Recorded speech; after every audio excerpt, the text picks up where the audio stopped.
Baik, ada yang akan bertanya, silakan. Bismillahirrahmanirrahim. Assalamualaikum warahmatullahi wabarakatuh.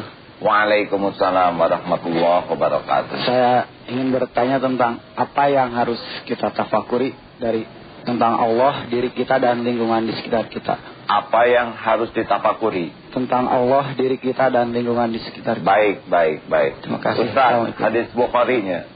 Qala Rasulullah sallallahu alaihi wasallam, tafakkaru fi khalqillah wa la tafakkaru fi zatillah. Riwayat Bukhari wa Muslim. Berfikirlah kalian tentang apa yang Allah ciptakan yang ada pada diri kalian, dan janganlah sekali-kali berfikir tentang zat Allah subhanahu wa ta'ala. Zatnya, Allahnya. Yang pasti Allah subhanahu wa ta'ala laisa kamitslihi syai'un, tidak menyerupai dan tidak diserupai apapun. Allah yang menggenggam alam semesta ini pasti ada, tapi tidak akan terjangkau oleh akal kita tentang zatnya. Tapi ciptaannya bisa. Apakah mungkin kita bisa ingat kepada Allah? Gampang, lihat saja tentang diri kita. Kalau kita bercermin, harusnya aneh. Melihat rambut saja, alis, rambut, kumis, bulu hidung, janggut. Aneh. Kok tubuhnya berhenti di sini? Alhamdulillah ukurannya sama. Tapi aneh, kecepatan memanjangnya berbeda. Harusnya alis dengan rambut, siapa yang ngatur? Mata kita, subhanallah, air matanya lengkap, tidak berlebih. Kita tidak tahu bagaimana mengatur warna di mata kita.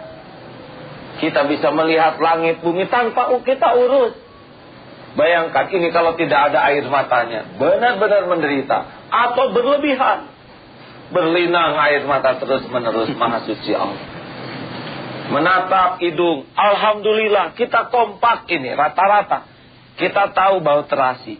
Siapa yang menyusun saraf hidung ini? Orang tua? Tidak tahu. Beruntung kita sama penciumannya.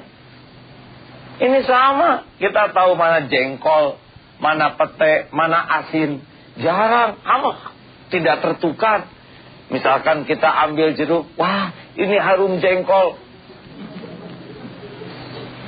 Allahu Akbar. Setiap bernapas ingat kepada keagungan Allah. Mulut, gigi, lidah kompak.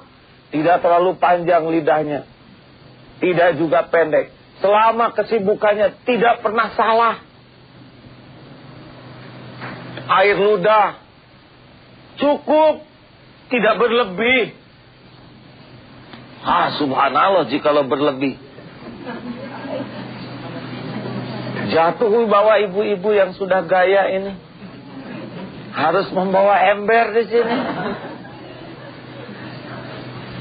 Subhanallah.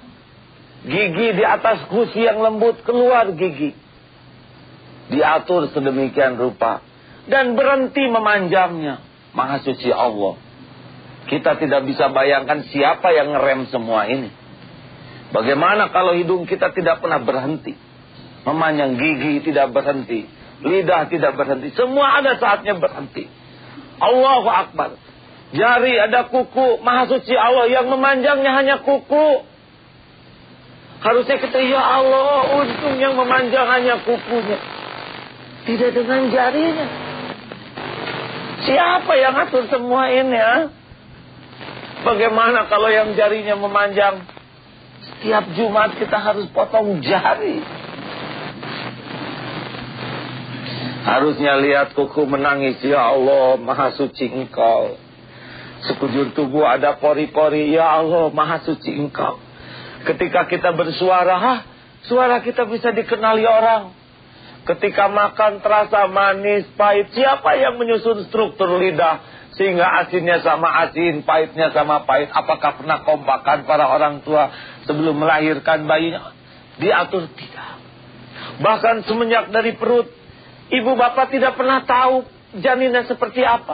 Siapa yang mempertemukan sperma sel telur? Tidak pernah ada yang belajar tentang hal itu. Sperma yang datang itu belum pernah tahu sel telur itu.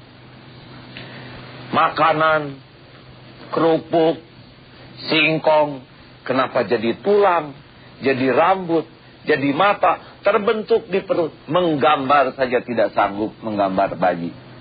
Maha suci Allah. Membesar, terlindungi dalam plasenta, makanan terjaga, terbentuk sekujur tubuh. Siapa ini? Allahu Akbar. Tepat pada waktunya keluar. Tidak pernah ada yang mengajari dia mengenal air susu. Bayangkan dari tetesan-tetesan air susu jadi tangan, jadi tulang, jadi rambut, jadi otot. Membesar bayi hanya air susu. Siapa yang membesarkan? Luar biasa. Maka kalau melihat bayi seharusnya kita ini pingsan. Maha suci Allah.